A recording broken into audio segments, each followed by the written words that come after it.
விஜயநகர பேரரசு அமைக்கணுமான்னு நான் கேட்கிறேன். இல்ல இதுக்கு என்ன பதில்னா, திருப்பி அமைக்கிறதுலாம் அங்க ஒண்ணும் கிடையாது. இன்னைய வரைக்கும் 700 வருஷமா விஜயநகர பேரரசு தான் ஆண்டுகிட்டு இருக்கு. உங்க தொழில வரவு செலவெல்லாம் கணக்கு போட்டு பார்த்தேன். வியாபாரம் நஷ்டத்துல ஓடும் போல இருக்கு. ஆவணப்படம் எடுத்தாங்க இல்லையா, அதுலயே இவர் உச்சார விடுதிக்கு போயிட்டு கணக்கு எழுதுற மாதிரி காமிப்பாங்க. ஓ மூக்க நான் அழுத்தி புடிச்சனா வாய துறப்பியா மாட்டியா? உங்களுக்கு ஆதரவா பேசாட்டி போனா மூக்கு பிடிப்ப, நாங்களாம் விரல் சுப்பிக்கிட்டு வேடிக்கை பார்த்துக்கிட்டு இருப்போமா? நான் வாயை சேர்த்து மூடிவிடுவோம். ஜாகிரதை. தமிழ்நாட்டை யார் ஆளணும்? அது எப்படி ஒரு தெலுங்கர் ஆண்டிட முடியும்? எல்லாத்துக்கும் மூத்தது தமிழ்னா இந்த தமிழ்நாட்டை தமிழர்கள் மட்டும்தான் ஆளும். ஐயா வணக்கம். வணக்கம் ஐயா, சமீபத்துல பரத் அப்படிங்கிற ஒரு தெலுங்கர் 5ஆம் தமிழ் சங்கத்தை பத்தியும் நம்ம கட்சியை பத்தியும் கொஞ்சம் அவதூறா பேசியிருக்காரு. அதை பத்தி நீங்க என்னங்க ஐயா நினைக்கிறீங்க? பொதுவா இப்ப நம்ம தமிழ்நாட்டை ஆள்பவர்கள் தெலுங்கர்கள். இது நம்ம ஒன்றும் இது ரகசியம் இல்லை, எல்லாருக்கும் தெரிஞ்ச ஒரு உண்மை. அதுதான் நம்ம அடிக்கடி சொல்லிக்கிட்டு இருக்கோம். தமிழ்நாட்டை தமிழர் தான் ஆள வேண்டும், தமிழ்நாடு தமிழருக்கேன்னு நம்ம சொல்லிக்கிட்டு இருக்கோம். இதை உறுதியா சொல்லிக்கிட்டு இருக்கிற ஒரே அமைப்பு 5ஆம் தமிழ் சங்கம் தான். நாம தான் சொல்லியிருக்கோம். அதனால அவங்க நாம் தமிழர்லாம் சேர்த்து சொன்னாலும் கூட அடிப்படையில் அவங்க நமக்கு தான் பதில் சொல்றாங்க. நமக்கு பெரிய கிரெடிட் கொடுத்துடக்கூடாதுன்றதுக்காக நாம் தமிழையும் சேர்த்துப்பாங்களே ஒழிய, நாம தான் தெலுங்கர்களை முழுமையா எதிர்க்கிறோம். அது நமக்கு தெரியும். அங்க அவர் சொல்லியிருக்கார், அவங்க ஒரு தெலுங்கு பொண்ணை தான் கல்யாணம் பண்ணிக்கிறாங்க சொல்லிட்டாருன்றதால அவர் பேசுனதெல்லாம் நமக்கு தான். ஆனா நமக்கு நம்மள ஒரு போற போக்கில் சொல்லிடுவாங்க. ஆனா நாம் தமிழுக்கு பதில் சொல்ற மாதிரி சொல்லுவாங்க. ஆனா அது பூரா நமக்கு அவங்க பதில் சொல்றதுதான ஒழிய சீமானுக்கு சொல்ற பதில் அது கிடையாது. இன்னொன்னு என்னன்னா, திராவிட இயக்கம் வந்துச்சுன்னு சொல்றாங்க. திராவிடம்னாலே தென்னிந்தியாவை குறிக்கிற இடம். 3 பக்கமும் நீரால் சூழப்பட்ட இடத்தை தரை இடம், திர இடம், திரவிடம், திராவிடம் அப்படின்னு தான் திராவிடம்ன்ற பேரே வந்துச்சு. 3 பக்கம் கடலால் சூழப்பட்ட இடத்தை தரை என்று குடிப்பார்கள். அது ஒரு இடம், தரையிடம், திராவிடம். அப்படிதான் தென்னிந்தியாவுக்கு திராவிடம்னு பேர் வந்த வழி இதுதான். இதுக்கு என்ன இன்னொரு சான்று நான் கொடுக்குறேன்னா, மத்திய தரைக்கடல்ல அந்த காலத்துல 2000 ஆண்டுகளுக்கு முன்னால ஒரு தரை, அதாவது ஒரு நிலப்பரப்பு, அதாவது மத்திய தரைக்கடல ஒரு நிலப்பரப்பு இருக்கு. அது பூமியோட ஒரு சின்ன ஒரு வழிபாடையால இணைக்கப்பட்டிருந்தது. அதுக்கு ட்ராய் நகரம்னு பேரு. ட்ராய் வச்சுங்களா, அந்த ட்ரோஜான் ஹார்ஸ்லாம் கூட நீங்க கேள்விப்பட்டிருங்க. அது அந்த ட்ராயில நடந்தது தான். இந்த ட்ரோஜான் ஹார்ஸ்ன்னு சொல்லிட்டு படை வீரர்கள்லாம் ஒரு பெரிய குதிரையில மறைஞ்சிருந்து தாக்குதல் பண்ணதெல்லாம் சொல்லுவாங்க. அது நடந்த இடம் ட்ராயின்ற இடம் தான். அது மத்திய தரைக்கடல இருந்தோம். அப்ப அது ஏன் இந்த ட்ராயின்னு கூட தரை தான் ட்ராய் அப்படின்னு அங்க மறுவுச்சு. ஆக கடலால் சூழப்பட்ட இடத்தை தரை என்று சொல்வது வழக்கம். அப்படித்தான் தென்னிந்தியா 3 பக்கமும் கடலால் சூழப்பட்டதுனால் அதை தரையிடம், திரவிடம். தரை என்பதற்கு சமஸ்கிருதத்துல திரம்பாங்க. திர இடம், திரவிடம், திராவிடம் அப்படின்றது இப்படிதான் சொல்லு வந்துச்சு. திரைமீளர் அப்படின்லாம் சொல்லிக்கிட்டுலாம் திராவிடர்னு வந்ததெல்லாம் அது சுத்த போய், அதெல்லாம் உண்மை இல்லை. தரையிடம், திரவிடம், திராவிடம் இப்படிதான் அந்த பேர் வந்துச்சு. ஆனால் அப்ப இந்த திராவிடத்துல யார் யார் இருக்காங்க? கன்னடர், மலையாளி, தெலுங்கு, தமிழர். இந்த 4 இனங்களும் வசிக்கிற இதுதான் நாம திராவிடம்னு நம்ம சொல்றோம். தரையிடம், திராவிடம் என்ற தென்னிந்தியாவை குறிக்கும். ஆனால் இப்ப கன்னடர்கள் தங்களை திராவிடர்னு அடிச்சுக்கிறது கிடையாது. தெலுங்கர்களும் திராவிடர்னு அடிச்சுக்கிறது கிடையாது. கர்நாடகத்தில், அதாவது ஆந்திராவில் தெலுங்குகளும் தன்னை திராவிடர்னு அடிச்சுக்கிறது கிடையாது. மலையாளிகளையும் அடிச்சுக்கிறது கிடையாது. ஆனா தமிழ்நாட்டில் மட்டும்தான் தெலுங்கர்கள் நடத்தும் கட்சிக்கு திராவிட கட்சின்னு பேர் வச்சிருக்கிறாங்க. ஏன்னா நீங்க திராவிடம் என்ன தமிழ்நாட்டையும் உள்ளடக்கியது என்பதால் தெலுங்கர் நம்மை ஆள்கிறார்கள் என்பது நமக்கு புரியாமல் இருப்பதற்காக அவர்கள் யோசித்து உருவாக்கிய ஒரு சொல்லாடல் தான் திராவிடம் என்றது. நம்மை ஆள்பவர்கள் தெலுங்கர்கள் தான். திராவிடர் என்பது நம்மை ஏமாற்றுவதற்காக சொன்ன. ஏன்னா தமிழனும் திராவிடன் ஆயிடுறான். அதனால தெலுங்கர் ஆள்றது நமக்கு தெரியாம இருக்கணும்ன்றதுக்காக அவங்க தெலுங்குன்னு சொல்றதுக்கு பதிலா தென்னிந்தியாவை குறிக்கும் திராவிடர் என்ற பெயரால் கூப்பிடுறாங்க. ஆனால் உண்மை என்னவென்றால் தெலுங்கர்கள் தான் நம்மை ஆள்கிறார்கள். தெலுங்கர்கள் மட்டும்தான் திராவிடர் என்று அழைக்கப்படுவார்கள். தமிழர்கள் திராவிடர் அழைக்கப்பட்டாங்க. இந்த சொல்லாட்சி உருவாக்குனதே நம்ம ஏமாத்துறதுக்கு. நீங்க தமிழ்நாட்டுல வாழலாம், ஆனா ஆளக்கூடாது. அது எப்படி நாங்க இவ்வளவு பெரும்பான்மையா இருக்க மக்கள் நாங்க எப்படி ஆளக்கூடாதுன்னு சொல்றீங்க அப்படின்னு பேசுறாருங்க ஐயா. அது எப்படிங்க ஐயா பாக்குறீங்க? அவங்க பெரும்பான்மையா இல்ல, 20% சொல்லிக்கிறாங்க. ஆனா 20% கிடையாது, அவங்க 15% உள்ளார்தான். தமிழ்நாட்டில் வாழ்கின்ற மற்ற இனத்தவர்கள் 15 குறைவு தான் மொத்தமா சொல்றேன் நான். அதனால தெலுங்கன் 10% மேல இருக்க மாட்டாங்க. ஆனா அவங்கதான் நம்மளை ஆண்டுகிட்டு இருக்காங்க. அதாவது ஒருத்தன் நல்லவனாவே இருக்கட்டுங்க, ஆனால் ஒவ்வொரு இனத்தையும் அந்த இனத்தின் மக்கள் தான் ஆளணும். அடுத்தான் மாற்றான் ரொம்ப நல்லவனா இருந்தாலும் கூட ஆள வைக்கிறது அவனை ஆள வைக்கிறது நமக்கு இழுக்கு, நமக்கு இது ஒரு அசிங்கம். ஒரு இனத்தை அந்த இனத்தை சேர்ந்தவர்கள் மட்டும்தான் ஆள வேண்டும், மற்றவர்கள் ஆளக்கூடாது. இன்னொன்னு, இவங்க 20% சொல்றது போயின்னு சொல்லிட்டேன், 10%க்கு மேல அவங்க இருக்க மாட்டாங்க. ஆனா இவங்க எப்படி வந்தாங்க? 1336 விஜயநகர அரசு வருது. ஆனா அந்த அரசு அனுபவிச்சவன் யாருன்னா வித்யாரண்யன் என்ற பிராமணன். அதாவது தமிழ்நாட்டை தமிழர் ஆளக்கூடாது என்பது பிராமணனுடைய உறுதியான நிரந்தரமான திட்டம் வச்சுங்களேன். ஏன்னா நாம அவங்க ராமனை கொண்டுட்டோம். ராமாயணத்துல ராமன் அவன் எழுதி வச்சிருக்க ராமாயணத்துல ராமன் ஜெயிச்சான் தான் எழுதி வச்சிருக்கான். அதாவது பிராமணர் எழுதி வச்சிருக்க ராமாயணத்துல ராமன் வென்றான். அப்படித்தானே இந்த டிவி சீரியல்லாம் அப்படித்தானே போட்டு, இது எப்படி கும்பகர்ணனை கொண்டாங்க, எப்படி ராவணனை கொண்டாங்க, இந்திரனை கொண்டாங்கன்னு தான் சொல்லி வச்சிருக்கான். ஆனால் உண்மை என்னன்னா, ராமனை நாம் கொன்றோம். ராமனை கழுத்தை அறுத்து நாம் கொன்று இருக்கோம். கும்பேஸ்வரர் கோயில்ல கூட கழுத்து அறுத்தர் சிலை இருக்குதுன்றது நாம் பார்த்துருக்கோம். மீனாட்சி அம்மன் கோயில்ல கூட அந்த வீரபத்திரர் கழுத்து இருக்கிற மாதிரி போட்டிருப்போம், அந்த சிலைகள்லாம் இருக்கு. ஆக ராமன் கழுத்து அறுபட்டு தான் இறந்தான், கழுத்தை அறுத்து தான் கொண்டாங்க. இப்ப நான் என்ன சொல்றேன்னா, அவங்க துப்பாக்கியால தான் கழுத்து அறுத்தாரு, ஆட்டோமேட்டிக் ரைஃபிளால தான் சொன்னார்ன்றத நான் சொல்ல வர்றது. அப்படிதான் ராமன் கொல்லப்பட்டு ஜலசமாதி ஆனான் ஆச்சுங்களா. இதுக்கு என்ன ப்ரூஃப்னா, இப்ப உண்மையிலேயே அவர் ராமன் வெற்றி பெற்றிருந்தால் இப்போ அவங்க ராம்லீலான்னு என்ன பண்றாங்க, ராவண இந்திரன் கும்பகர்ணன் 3 பேருக்கும் அவங்க எஃபிகி, அதாவது அந்த உருவ பொம்மைகளை வச்சு அது மேல வில் அடிச்சு கொளுத்தி மகிழ்றாங்க. ஏன்னா இவங்க உண்மையிலேயே அவங்கள கொண்டு இருந்தாங்கன்னா இந்த விழாலாம் தேவையில்லை. ஆனா நடந்தது என்னன்னா, ராமன் கொல்லப்பட்டான், ராவண இந்திர குமரன் வெற்றி பெற்றார்கள். அது அவங்களால ஆத்த மாட்டாம ஒவ்வொரு வருஷமும் ராம்லீலா நடத்திட்டு இருக்கான். உண்மை இதுதான். அதனால ராமன் கொல்லப்பட்டான், ராவண இந்திரர்கள் வெற்றி பெற்றார்கள். அப்படித்தான் உண்மையான ராமாயணம் முடிந்தது. இதுக்கு இன்னொரு ப்ரூஃப் வைக்கிறேன். என்னன்னா, மாருதி தானே, அனுமார்ன்றது மாருதி தானே, ராமனுடைய செல்லம். அவன் இந்த ராமாயண போர் முடிந்த பிறகு மாருத்தானியான் ஆப்பிரிக்காவில் சஹாராவில் மாருத்தானியான்ற இடத்துல போய் குடியேறான். அவனை வச்சுதான் அந்த இடத்துக்கு பேர் வருது. அவங்க குடியேறதுனால அந்த நாட்டுக்கு பேரு மாருதி தானம் மாருத்தானியா. அதை ப்ரூவ் பண்ற மாதிரி அதுக்கு பக்கத்திலேயே மாலி அப்படின்ற இடம் இருக்கு. அது வாலியை குறிச்சு வந்தது. வாலி இங்கே கொல்லப்படுகிறார். அதாவது ராமன் தான் கொல்லுகின்றான், மறைந்திருந்து கொல்லுகிறான். ஆனால் வாலியின் விசுவாசிகளும் அங்க போயிடுறாங்க. ஏன்னா அப்புறம் அவங்க தலைவர் எழுந்துட்டான உடனே அடுத்த தலைவன் யாருன்னா அனுமார் தான். அதனால அவங்க பின்னால அங்க போயிடுறாங்க. ஆனா அங்க போயிட்டு என்ன பண்றாங்கன்னா, காட்ஸ் ஓன் கண்ட்ரின்ற இந்த ஊட்டியில இருந்து, செழிப்பான இடத்துல இருந்து பாலைவனத்துக்கு போனவங்க மனசு எப்படி இருக்கும், எங்க போறோன்னு உங்களுக்கு தெரியாது. போன பிறகு பார்த்தா வெப்பம், அங்க ஒண்ணுமே வாழ்வாதாரம் இல்லை அப்படின்னும் போது இவ்வளவு கோவம் வந்திருக்கும். அப்பதான் அவங்க பிரிகிறாங்க. எவனோ ஒரு ஆரியன் வந்தான், அவன் பேச்சு கேட்டுக்கிட்டு சண்டை போட்டு, நம்மால் கூட சண்டை போட்டு, கடைசியில் இப்போ நம்ம எங்கே நிற்கிறோம் பாடுறான்ட்டு வாலியின் விசுவாசிகள் அவங்ககிட்ட இருந்து பிரிஞ்சிடறாங்க. நீ வேற நாடு, நான் வேற நாடுன்னு. வாலி தான் மாலி ஆகுது, பக்கத்தில் மாருதி தானம் தான் மாருத்தானியான்னு. சகாரா இந்த 2 நாடுகள் ராமாயணம் நடந்ததுக்கு ஆதாரமாக இருக்காங்க. இன்னும் அங்கே இருக்கிற மொரோக்காவோ முருகன் போனது தான், நாடார்கள் ஈஜிப்தும் அப்படி போனது தான். அங்கே இருக்கிற நாடுகள் எல்லாமே, சகாராவை சுற்றியுள்ள நாடுகள் எல்லாமே 7500 வருஷத்துக்கு முன்னால உருவாக்கப்பட்ட நாடுகள் தான் ஆச்சா. இன்னொன்னு என்னன்னா, இந்த மார்த்தானியாவில் இருக்கவங்க இங்கிருந்து போனாங்கிறதுக்கு என்ன ஒரு ஆதாரம்னா, அவங்க டீ குடிக்கிறாங்க. பாலைவனத்தில் இருக்கவங்க டீ எல்லாம் குடிக்க மாட்டாங்க. ஏன்னா பாலைவனம் டீ என்பது என்ன, தீ. அது உஷ்ணத்தை கொடுக்கூடாது.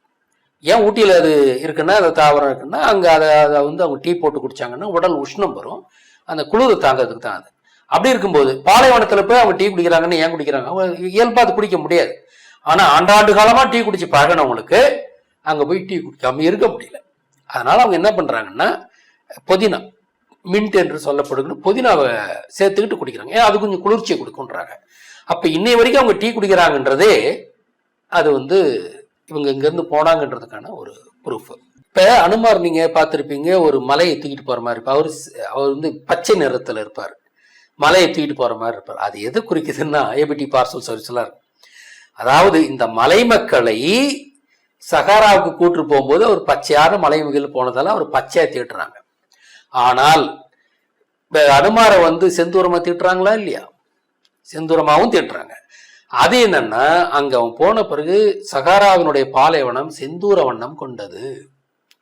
அந்த பாலைவனத்தில் அவனை வசித்தான் என்பதை குறிக்கும் விதமாகத்தான் அனுமாருக்கு வந்து செந்தூர வனத்தை பூசுகிறார்கள். அப்ப இங்கிருந்து அவன் போனா அப்படின்றதுக்கு அந்த மலையை தூக்கிட்டு போனது ஒன்றும் பறந்தது ஒன்றும் பறந்து போகல. இவங்க கதை கட்டி வச்சிருக்கான்னா கூட இங்க இருந்து அவன் போனான், பச்சையா போறான், அங்க போய் செந்தூர நிலத்துக்கு மாறிடுறான். ஏன்னா அந்த மண்ணு செந்தூர நிலம், போன மண்ணு இங்க பச்சை நிலம். அப்படித்தான் அந்த ரெண்டு விதமா அனுமாரை குறிக்கிறாங்க. இன்னொன்னு வந்து அனுமாருக்கு வாகனம்ன்றது ஒட்டகம். அது தமிழ்நாட்டுல அப்படி இல்லை. கர்நாடகா ஆந்திராவிலலாம் ஒட்டகம் தான் வச்சிருக்காங்க. அந்த படத்தில் கூட பார்ப்பீங்க. ஆனால் தமிழ்நாட்டில் இன்னொருத்தில் நம்ம கண்டுபிடிச்சிருவோம்னு சொல்லிட்டு ஒட்டகம்ல. ஆனால் நான் வந்து முன்னே இதை பற்றி வீடியோ போட்டிருக்கேன்.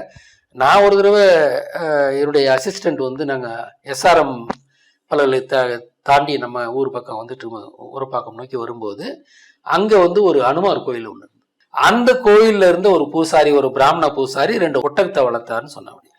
எனக்கு ஏற்கனவே ராமன் தான் தோற்றுத்து பாலைவனத்துக்கு ஓடினா ராவணேந்திரன் தோற்கவில்லைன்ற எனக்கு இன்ட்யூஷன் இருந்துகிட்டு இருந்தால இது எனக்கு ரொம்ப ஆச்சரியமான செய்தி. ஏற்கனவே அதை பத்தி யோசிச்சுட்டு இருக்கேன் சில மாதங்களாக.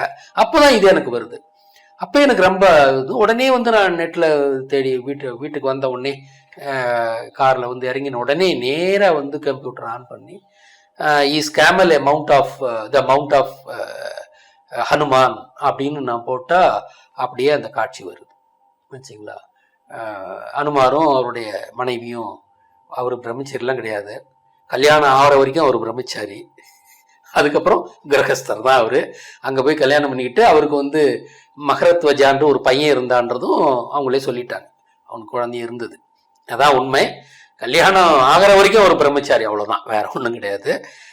அது அவங்களுக்கு முன்னாடி அவங்க கணவன் மனைவியும் அந்த அரியணையில் உட்காந்துருப்பாங்க. அதுக்கு முன்னாடி வாகனமா அந்த ஒட்டகம் இருக்கிற அந்த ஃபைல் பார்த்த உடனே நான் மிரண்டு போயிட்டேன்.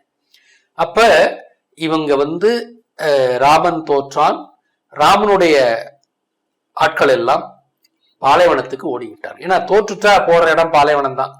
ஏன்னா இங்க வந்து கோர்ட் மார்ஷல் பண்ணிடுவாங்க. அதுக்கப்புறம் ஏன்னா இது ட்ரீசன், அதாவது ராவணனுக்கு எதிராக இங்கிருந்தோ அந்த ராமனுக்கு ஆதரவாக பண்ணது வந்து ஒரு ட்ரீசன், அதாவது ஒரு துரோகம் அப்படின்னு தான் கருதப்படும் என்பதால், அவளுக்கு மரண தண்டனை என்பது உறுதி என்பதால் அதை பயந்துக்கிட்டு அவங்க ஓடிட்டாங்க. இது சம்பந்தப்பட்ட முக்கியமான ஆளுங்க எல்லாரும் ஓடிட்டாங்க. அவங்க தான் போய் மாருத்தானியால் குடியேறாங்க.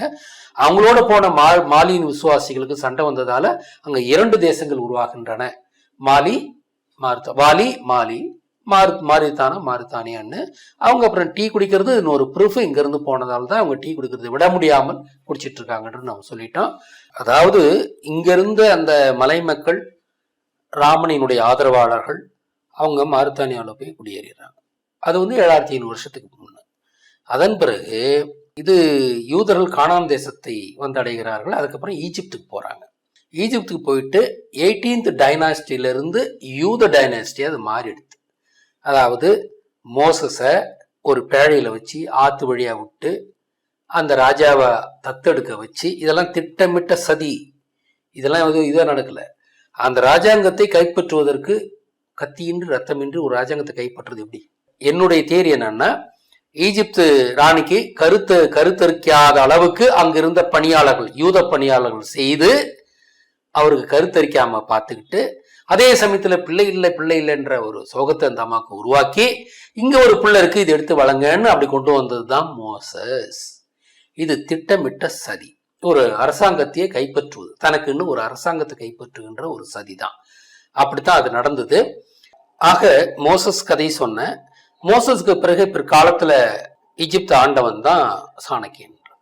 சாணக்கியன் என்று நம்ம அழைக்கப்படுறோம். அது சாணினக்கியன், சாணக்கியன்றது வந்து வராக அவதாரமா காமிக்கிறது வந்து சாணக்கியன் ஆட்சி காலத்தில் அவனுக்கு இந்த வரலாறு ஓரளவுக்கு தெரியுன்றதால அந்த நான் இன்னொன்று சொல்லிடணும், இங்கிருந்து மாருதி தானே போனார், அது மாறு மூறு மௌரியர்கள்னு வரும்.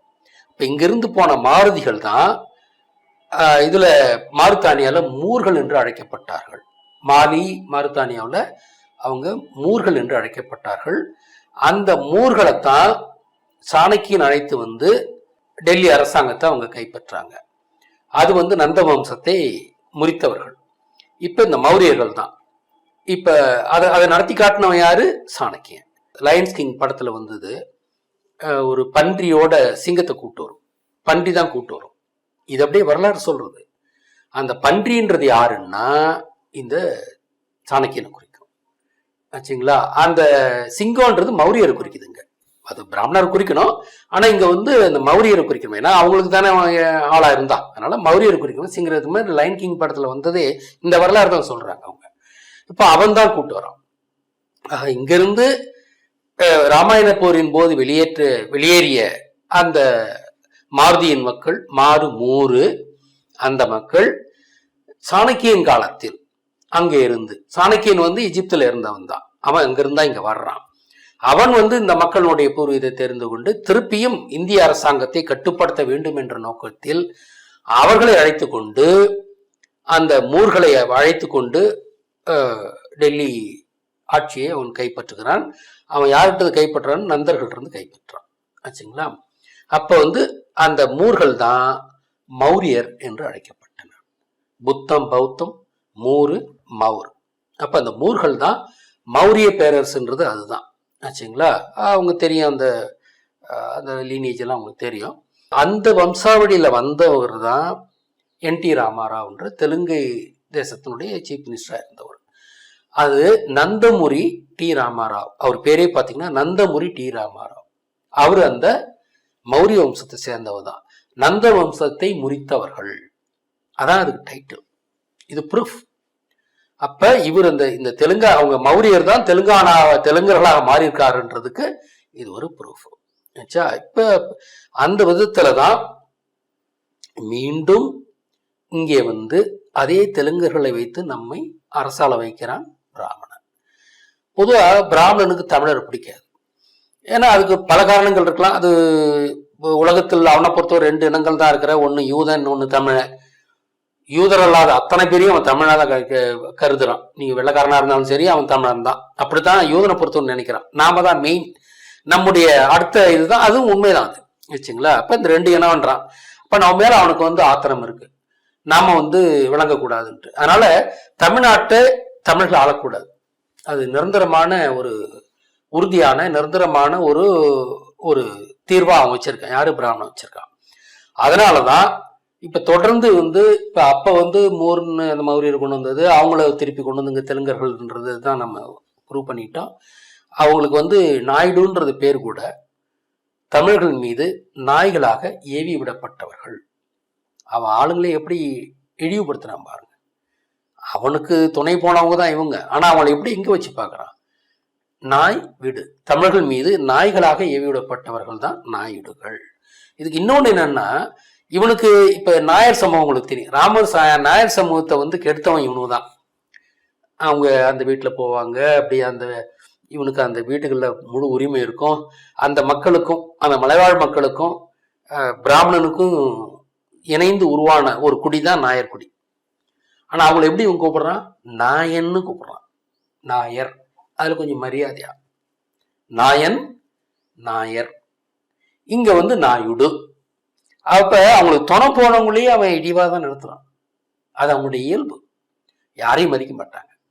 தெலுங்கு சமுதாய பெண்கள் அப்படின்னாலே அவங்கள ரொம்ப கொச்சையா இழிவா அப்படின்லாம் ஒருத்தர் பேசியிருந்தார். அதுல அந்த 5ஆம் தமிழ்ச்சங்கம் பாண்டியராஜன்றது ஒரு வித்தியாசமான பைத்தியம். இந்த குறிப்பிட்ட இந்த சமுதாயத்துல பிறந்த பெண்கள், இங்க வீட்டு பெண்கள், அவங்களுடைய கேரக்டர் வந்து சரியில்லை. நான் நிறைய இடத்துல கேள்விப்பட்டிருக்கேன். இது ஒரு பெரிய மனுஷன், ஒரு 70 வயசு இந்த உலகத்துல பார்த்தவர். மேடம், ஒழுக்கம் இன்மை வந்து எங்க எப்படி வேணா இருக்கலாம். அதுக்கு ஒரு சமுதாயம் தான் இந்த சமுதாயம் வந்து ஒழுக்கம் கெட்ட சமுதாயம்னு சொல்றதுக்கு யாருக்கும் உரிமை கிடையாது. அது தனிப்பட்ட ஒரு பெண்ணினுடைய ஒழுக்கம், தனிப்பட்ட நபரினுடைய ஒழுக்கம். அதை போயிட்டு இவங்க வந்துட்டு ஒரு ஒட்டுமொத்த சமுதாயத்தை சொல்லி பேசுறப்போ நாங்க போய் கம்ப்ளைண்ட் கொடுத்தோம். எந்த அரசாங்கமும் எந்த ஸ்டெப்பும் எடுக்கல. அவரை சட்டப்படி கைது பண்ணி உள்ள வச்சிருக்கோம். ஐயா இதுலயே நீங்க வந்து அவங்க தெலுங்கர் பெண்களை தவறா பேசுறீங்க அப்படின்னு சொல்லி அவங்க சொல்றாங்க. அது எப்படிங்க ஐயா? அதாவது நான் வெங்காய ராமசாமி பத்தி, இந்த பெரியார்ன்ற வார்த்தையை நான் பயன்படுத்த மாட்டேன், வெங்காய ராமசாமியை பத்தி ஒரு 7 விடயங்கள் வெளியிட்டு இருக்கோம். நம்ம இன்டர்வியூ கொடுத்து தான் வெளியிட்டு இருக்கோம். வெங்காய ராமசாமி பத்தி பேசும்போது அவன் தனது இளமை காலத்தில் விபச்சார விடுதி நடத்தினான். அதை வந்து நம்ம அது ப்ரூஃப் இருக்கு, ஏன்னா அவங்க சினிமாவிலே காமிச்சிருக்காங்க. நீங்க வாசிங்க. வாத்திய கோஷ்டிக்கு ஒரு நாளைக்கு எவ்வளவு? எல்லாருக்கும் சேர்த்து 5 ரூபாய். என்ன ராமசாமி எழுதிட்டு இருக்க? எங்க கூட வரலையா?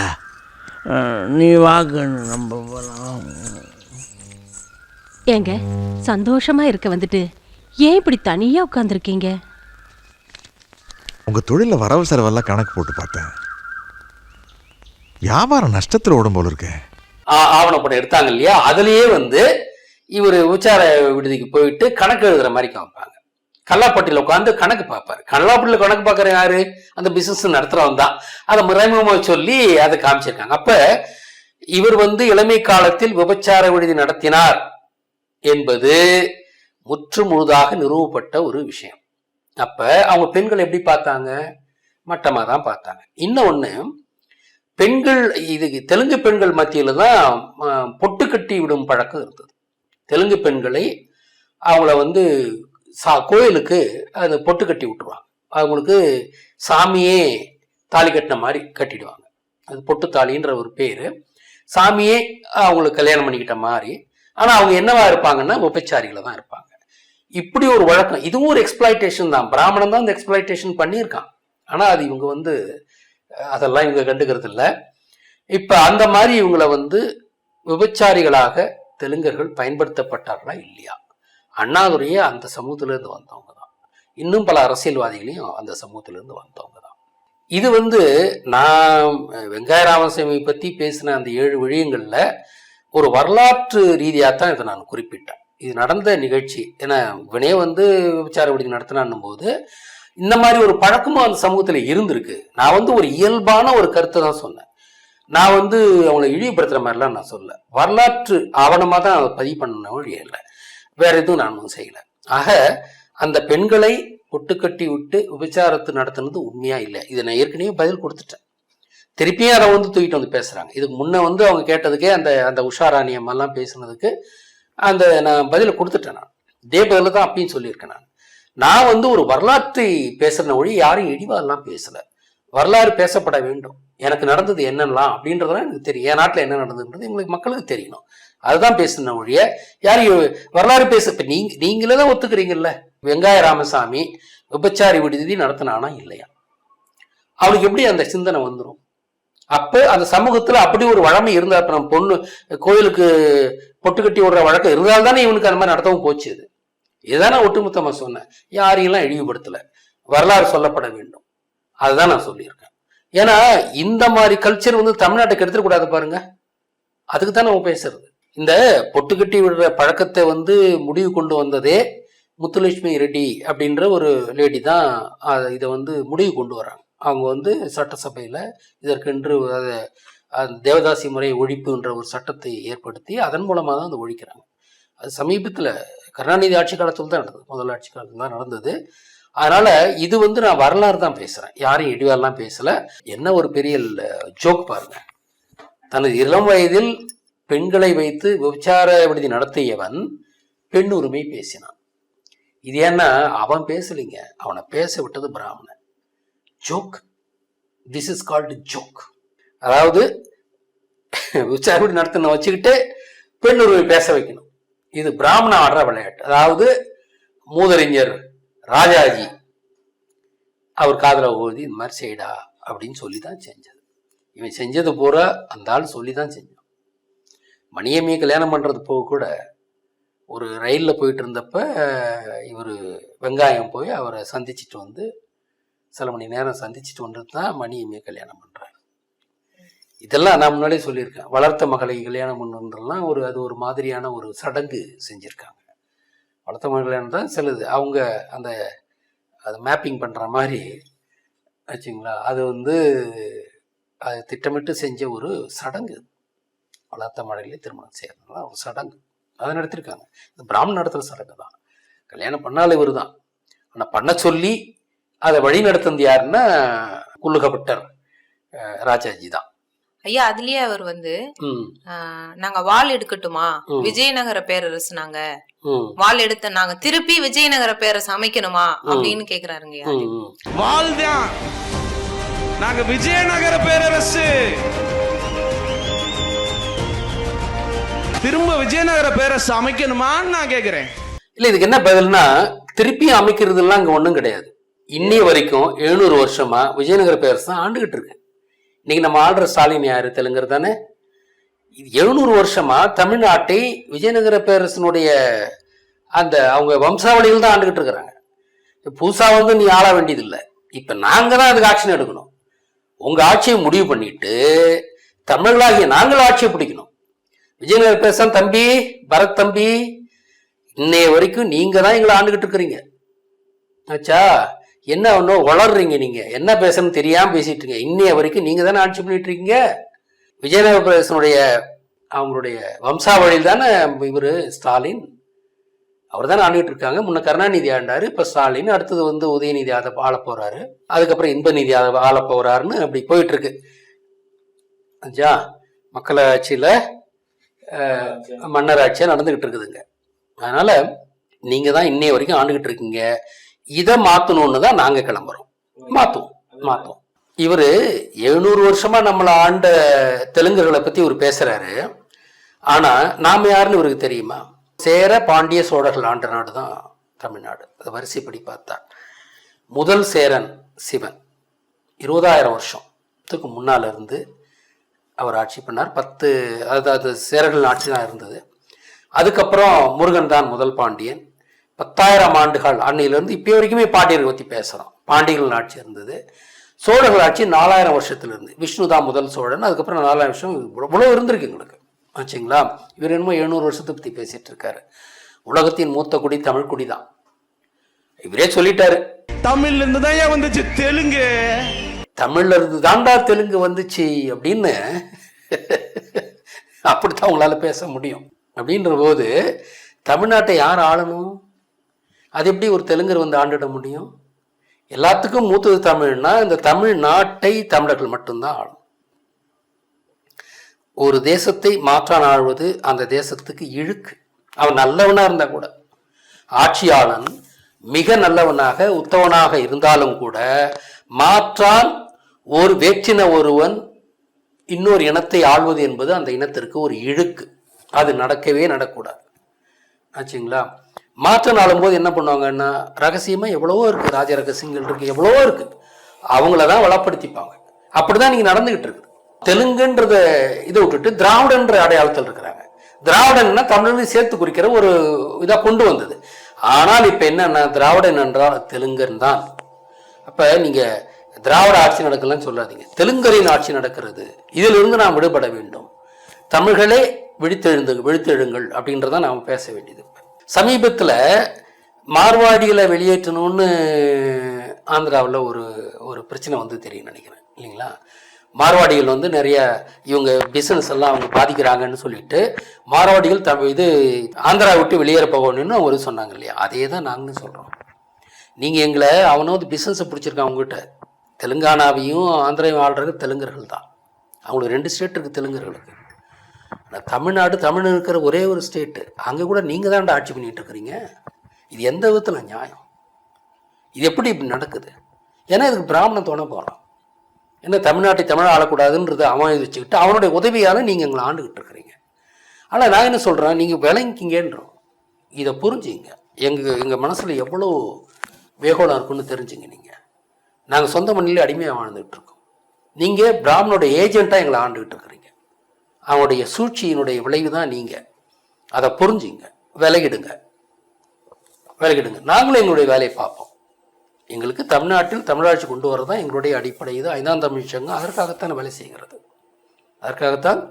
ஏன்னா எல்லாருக்கும் நான் 5ஆம் தமிழ் சங்கத்தை ஆரம்பிக்கும் போது பார்த்தீங்கன்னா தமிழர்கிட்ட ஜாதி சங்கங்கள்லாம் இருந்தது, தமிழருக்குன்னு ஒரு அமைப்பே இல்லை. இப்போ திராவிட இயக்கம் இருந்தது இல்லையா, திராவிட இயக்கம் இருக்குது, ஆரியர்களுக்கு வந்து எத்தனையோ இயக்கம் வச்சுருக்காங்க, பஜ்ரதங்கள், அப்புறம் ஆர்எஸ்எஸ், ஏகப்பட்டது வச்சுருக்கிறாங்க அவங்க. ஆனால் தமிழனுக்கென்று ஒரு ஒரு இனவியல் அமைப்பு இல்லைன்றது, அது இதை பார்த்துட்டு தான் 5ஆம் தமிழ் சங்கத்தையே நான் ஆரம்பித்தேன் நான், ஆச்சுங்களா. அதனால் நமக்கு வந்து தமிழ்நாட்டை தமிழர் தான் ஆள வேண்டும், தமிழ்நாடு தமிழருக்கே. இன்னும் ஒன்றும் கேட்குறேன், தெலுங்கு மக்கள்கிட்ட நான் கேட்குறேன், உங்களுக்கு 2 ஸ்டேட் இருக்கு,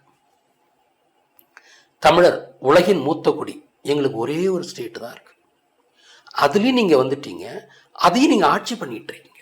எந்த விதத்தில் இது சரி? நீங்களே நினச்சி பாருங்கள், உங்கள் மனசாட்சியை தொட்டு கேட்டு பாருங்கள் நீங்கள்.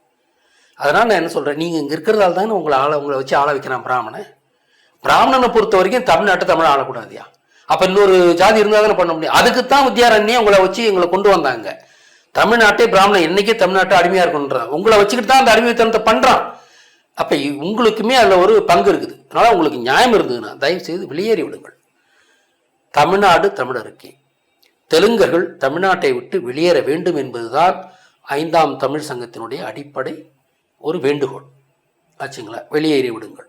இடங்களை எல்லாம் பிடிச்சிக்கிட்டீங்க. அதாவது என்னென்னா, இப்போ இது காளஹஸ்தி, திருப்பதி, நெல்லூர், இதெல்லாம் தமிழ்நாட்டோட சேர்ந்துருக்க வேண்டியது. நெல்லூருக்கு பேரே நெல்லூர், வட்லூர் இல்லை.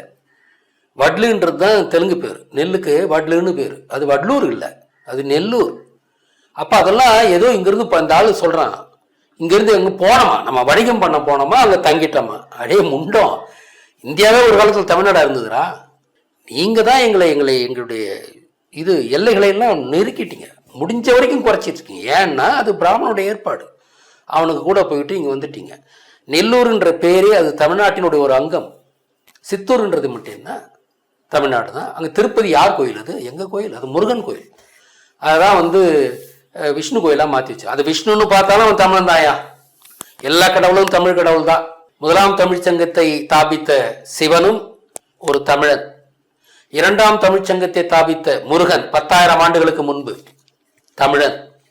3ஆம் தமிழ் சங்கத்தை தாபித்த விஷ்ணு திருமால், அவரும் ஒரு தமிழர், கும்பகோணத்து தமிழர், ஆச்சுங்களா. கிருஷ்ணன் அவர் வந்து திண்டுக்கல் பகுதியில் பிறந்தவர், ஆச்சா. எங்களுக்கு ஆதரவா வாயை திறக்காதவங்களை பார்த்து நான் கேட்கிறேன், உன் மூக்க நான் அழுத்தி பிடிச்சேனா வாயை திறப்பியா மாட்டியா? கண்டிப்பா திறப்ப. இது அந்த ஆளுக்கு எவ்வளவு வன்மை இருக்கு பாருங்க. எதுவுமே இவர் என்னமோ இவர் மூக்கை அடிச்சு பிடிக்கும் வரைக்கும் நான் விரல் சுப்பிக்கிட்டு பண்ற மாதிரி, இவர் மூக்கை அடிச்சு பிடிச்சிருவாரா, நான் வாயை திறந்துருவோமா? யோ, மூக்கையும் வாயும் சேர்த்து பிடிச்சிருவோம் நாங்கள். அப்போ என்ன ஆகும் தெரியுமா உனக்கு? மூக்கையும் வாயும் சேர்த்தே மூடிடுவோம் நாங்கள். அதெல்லாம் நினைக்காத நீ. உங்களுக்கு ஆதரவாக பேசாட்டி போனால் மூக்கு பிடிப்ப, நாங்களாம் விரல் சுப்பிக்கிட்டு வேடிக்கை பார்த்துக்கிட்டு இருப்போமா? நான் வாயும் சேர்த்து மூடிவிடுவோம், ஜாகிரதை. இந்த மாதிரிலாம் வீம்பு பேசிக்கிட்டுலாம் அங்கே வராதிங்க, ஆச்சா. நீங்கள் யாருன்னு எங்களுக்கு தெரியும், நாங்கள் யாருன்னு எங்களுக்கு தெரியும். அதாவது இவர் பேசுனது பார்த்தீங்கன்னா ஏதோ ஒரு பதட்டத்தில் தான் பேசுகிறார், பதட்டம். ஏன்னா தெரியுது இங்கே வந்து ஒரு தமிழருக்கான ஒரு அரசியல் முகிழும்போது தெலுங்கர்களுக்கு பிரச்சனை வரும். ஏன்னா நீங்கள் ஆண்டுகிட்டு இருக்கிறீங்க, அதை இனிமேல் உங்களால் செய்ய முடியாது அப்படின்றதால அவங்களுக்கு ஒரு அச்சம் வருது. அந்த பதற்றத்தில் தான் அவர் பேசுகிறாரு. இதெல்லாம் ஒரு காமெடி தான். நாம் வந்து நம்ம வேலையை ஒழுங்காக பார்க்கணும். தமிழ்நாட்டை தமிழர் ஆள்வது தான் நம்முடைய இமீடியட் கோல். அதை நோக்கி அனைத்து தமிழரும் முன்னேற வேண்டும். இவர் சொன்ன மாதிரி திரும்பவும் இது விஜயநகர ஆட்சியெல்லாம் கிடையாது, இன்னைய வரைக்கும் விஜயநகர ஆட்சி தான் நடந்துகிட்டு இருக்குது. இந்த ஆட்சியை முடிவு கொண்டு வந்து தமிழ்நாட்டை தமிழர் ஆள்வது தான் நம்முடைய அடிப்படையான ஒரு நாம் உறுதி இருக்கணும். தமிழ்நாட்டை தமிழர் ஆள வேண்டும் என்று உறுதி போடுவோம். வருகின்ற தேர்தலிலே நாம் ஆட்சி அமைப்பதற்கான அனைத்து வேலை திட்டங்களையும் மேற்கொள்வோம். 2026 இன்னும் சில மாதங்களில் தேர்தல் வர இருக்கிறது. அதில் நாம் கடுமையாக இந்த முறை நாம் என்ன பேசப் போகிறோம் என்றால், நம்மை ஆள்பவர்கள் தெலுங்கர்கள் என்ற உண்மையை பட்டவர்த்தனமாக பேச வேண்டும். தெலுங்கர் வெற்றி பெறக்கூடாது, தமிழ்நாட்டை தமிழர்தான் ஆள வேண்டும் என்று பட்டவர்த்தனமாக பேச வேண்டும். இதுவரை நடந்த தேர்தல்களில் இப்படி யாரும் பேசியதில்லை. இனிமேல் இந்த உண்மையை பகிரங்கமாக பேசி நம்மை தெலுங்கர் ஆள்கிறார்கள், சொந்த மண்ணிலேயே தமிழர்கள் அடிமையாக வாழ்கிறார்கள் என்பதை உறுதியாக மேடைகளிலே பேசி மக்களுக்கு விழிப்புணர்ச்சி ஏற்படுத்த வேண்டும். வணக்கம்.